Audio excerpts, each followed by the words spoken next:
Go Transcripts Editor test is comprised of two parts. In the first part, you'll listen to the audio and correct all the mistakes in the transcript. In the second part, you'll write a short essay on a given topic. We've been talking about ways to continue to streamline and improve that process moving forward.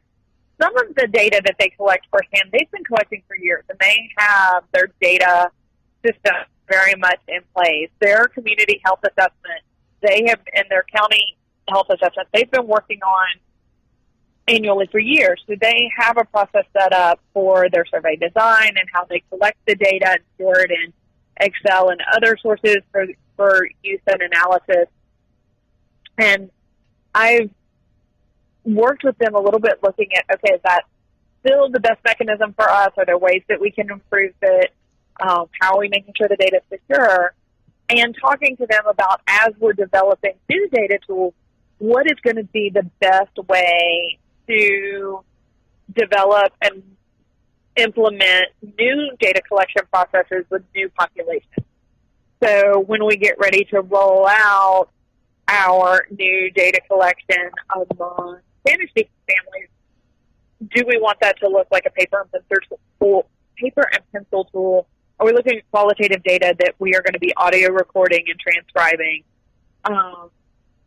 What is that going to look like, and how are we going to do it? And what way works the best for the collaborative to be able to maintain and sustain ongoing, in addition to what is going to give us the richest data right this minute? Mm-hmm. Because what I'd like to see them do is what they've been doing so far, which is with any new data collection process that they put in place, any primary data that they collect, building it in such a way that it has the least impact on the staff and the participants in terms of the time and effort that it takes to collect that data. So for some of the data collection that we're working on, it will be, it is collecting primary data, but it's data that would be being collected by partners anyway, since how many people are coming to the Manna Food Drop. And particular point where people already are, rather than trying to add to, in addition to the work of the program, adding, oh, well, now we have to reach out to them a whole second time to collect data. So having it all happen right there at the same time. With the added layer of health equity, how much more difficult does that make your job as an evaluator in terms of always having to sort of help the coalition, use those indicators as a touchstone? I don't know that I would say difficult. I guess it is challenging, but to me it makes it more interesting and it makes it more useful. Mm-hmm. So when we add the lens of equity, of health equity, it really, to me, it helps shed light on what is going on in the community and actually make the efforts more impactful. And so helping the collaborative see it from that lens as opposed to, I don't know, it's another challenge, and so we're having to identify these more areas of weakness instead of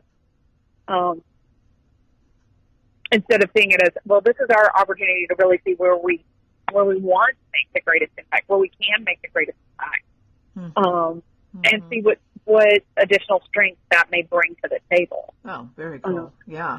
Which has been really interesting to see their response. I've been down there for some meetings where once we start talking about it, they're like, actually, this is the population that's starving for what we're offering and what we're bringing to the table. And so then we start getting the qualitative data from the participants of, oh, well, I know that the parents want this because I've got parents coming to me and asking me to set up a library for the adults whose kids come to your school program or to my child care center.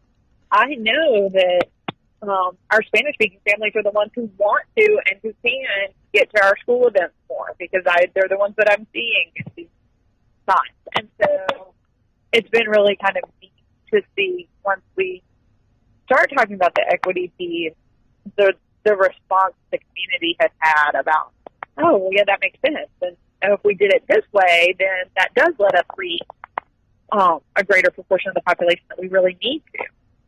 So, to me, it makes it much more interesting and much more fun, even if it makes us momentarily uncomfortable, as we have to recognize some things that not always comfortable to talk about. Yeah, I guess to follow up on that, Pamela told me she really enjoys doing this work with her coalition. And what are the things that you mentioned just the health equity lens. What are some of the other things that make this work for you really exciting and like you're making a difference?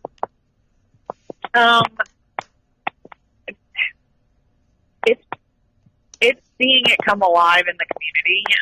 It's feeling like I'm part of helping the community really grow and change and improve things for the residents and the children and families in that community, and seeing the way the faces light up and how excited they get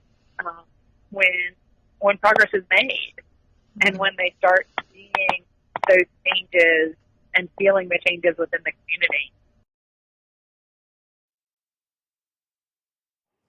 Now that you've finished editing the transcript, write a short essay below.